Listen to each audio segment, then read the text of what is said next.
Hello, my name is Werner Kerschbaum. I spent the first 20 years of my professional career as a manager of consumer goods in international corporations, and the second 20 years I was on the board of the top management of the Red Cross, the largest humanitarian organization in Austria. Managers and leaders today are confronted with a very challenging environment, characterized by volatility, by uncertainty, by complexity, and by ambiguity. In order to thrive and be impactful in such a difficult environment, I think you need three things. You need to have passion, purpose, and competences. And I'm aware that the Focus Project has compiled a very comprehensive list of necessary competencies for the future.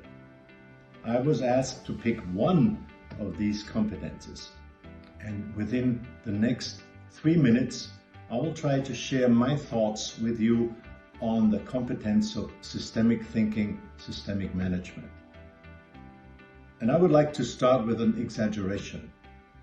Systemic management is not a tool, it's an attitude, it's a mindset.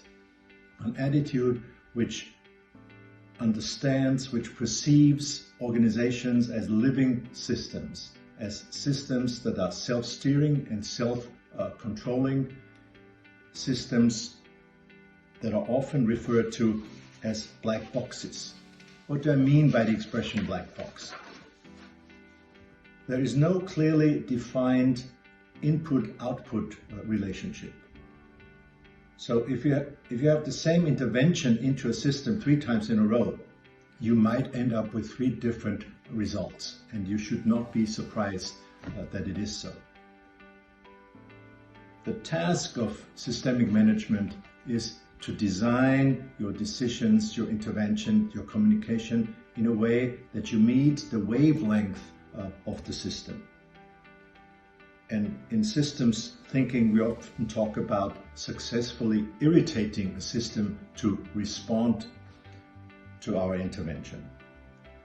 I think it goes without saying that if you have such a notion of an organization, command and control procedures are outdated.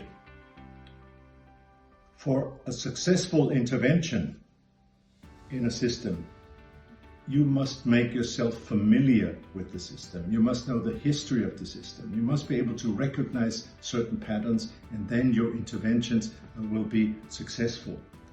And systems management, systemic management requires good observation, careful listening, asking open-ended questions like, how do others judge the situation we are in?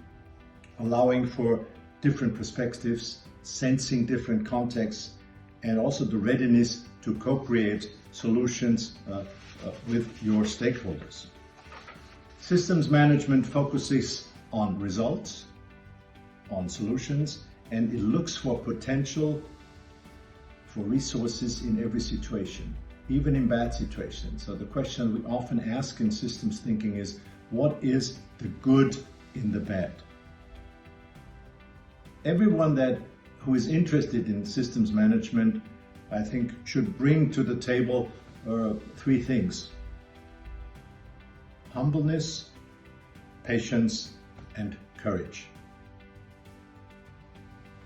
Ready to start with systems thinking? Believe me, it's worth the effort.